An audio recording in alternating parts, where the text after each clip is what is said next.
Broadcasting from the shores of the world's most beautiful beaches. This is the most talked about radio show in Bay County. The Brian Rust Morning Show. Melting down snowflakes faster than a blowtorch and doing it with a smile. Now, here's Brian Rust on News Talk at 101. All right, welcome back to hour number 3 of the show. Good morning. Thank you so much for listening. I got to welcome to the show my new political crush. I'm done and over with AOC. I've got my new political crush, and that is Representative Kat Cammack. Kat, good morning. Thank you so much for coming on the show. How are you? I'm good, Brian. Thank you so much for having me on, and I am very flattered. Even though, AOC, she's one that I know you were really gunning for, but you're stuck with me. Yeah, that's okay. To be perfectly honest with you, I will take you any day over AOC because I love your fight, and that is where I fell in love with you. Was when I saw a Facebook Live video, I think it was that you did, and the way you just came out fighting and swinging, I was like, oh my God, I like this one because you're somebody that we need more of in Washington. We need somebody who's going to throw those punches and tell it like it is. And I know that we don't have much time. I would love to actually spend 3 hours with you, but we've only got a little bit. So let's get right into it with the craziness that is going on up there. The infrastructure bill. Tell us, what do we need to know about this thing? Oof. So, and you're right, we would need basically 3 hours to go through everything that is in this. But the important thing is that it's not actually infrastructure. People keep saying, this is the infrastructure bill, and because the left media has called it that, labeled it that, people think that there's actually, a whole lot that is roads, bridges, infrastructure that we traditionally call it. But it's really not. It's about 6% of the total bill, $1.2 trillion, is actual, real, tangible infrastructure. And to me, that's pretty disappointing because not only are we seeing the increase in inflation around the country at the gas pump and the grocery store and everywhere else, we know that the continued spending like this on non-essential programs, because there's a whole lot of social infrastructure, and they call it quote-unquote human infrastructure programs built into this, that is causing this out-of-control spending to continue to make prices go up. We know, this is Economics 101, the more the government spends, the less that we, the working class, get to keep in our pockets. And it's really, really disturbing that we have a so-called infrastructure bill that has been touted as such.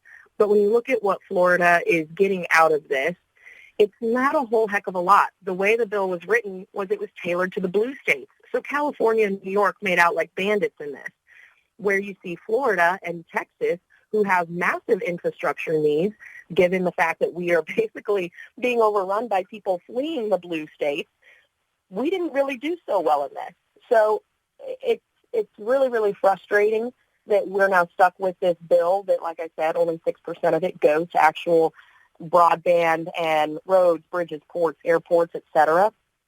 So at this point, we're just working from a federal level to try to coordinate with our state partners. In fact, today I'll be chatting with some of our state legislators to talk about how we can make sure that what was delivered to the state of Florida is going to actually go where it intends, because we know that the federal government loves to attach all kinds of fun strings to things, and I'll be damned if we have any mandates tied into this package. Yeah, we got to get done with these mandates because these things are ridiculous, and thanks God that we have Governor DeSantis here to protect us from a lot of that BS.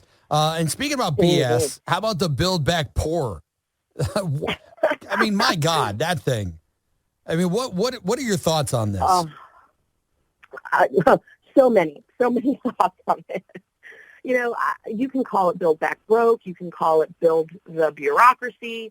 You can call it Biden's bankruptcy bill. You can call it Bernie's budget as a bust back. I mean, I'm all about the B's and, all the different titles. But the thing that I keep telling people is this is hot, flaming garbage. There is nothing in this bill that is good. And the big things that the Democrats wanted to hang their hat on as this is our signature, piece of legislation. It's a landmark investment in families. It's a landmark moment where they are literally breaking the backs of American families. They were talking about child tax care credit, but after the fourth version of this bill, they started stripping it down and basically taking it down to the studs on the provisions that they thought were the selling points. So really what we're getting out of this is a 4.7 up to 5 trillion. No one really knows the cost in the first year or two, but we do know that it's over $68 trillion over 10 years. We know that this creates a system where there's 87,000 new IRS agents, and of those IRS agents, about 65% are geared towards audits on people making $75,000 or less. So someone needs to explain to me why 1.2 million new IRS audits, why 583,000 audits specifically tailored to people making $75,000 or less a year, and 800,000 new property tax liens is going to benefit the working class. It makes no sense. You have everything in here from the Civilian Climate Corps, which is $7.8 billion. And that's not even a group of people that goes out and cleans up the springs right. or the beaches. These are people that sit in a room, AOC types, and they come up with propaganda to sell the American people on the Green New Deal. That's literally what their definition in the legislative text shows. It's state-sponsored media. They pay off the hometown newspapers. It is hot, flaming garbage. And I always think about what Ronald Reagan said. The closest thing to eternity is a government program. And that's what is so dangerous about this bill, is it starts these programs that continue to make people dependent on the Democrats and big government, and it gives the Democrats control. That is what is so terrifying about this overall package. Certainly the price tag, but more so the programs that it creates that really undermines who we are as Americans and who we are as a country. Yeah, absolutely. And of course, the other big problem that we're seeing right now is inflation. You know, the Federal Reserve chair just came out and he's like, yeah, it probably doesn't even look like it's going to slow down in 2022.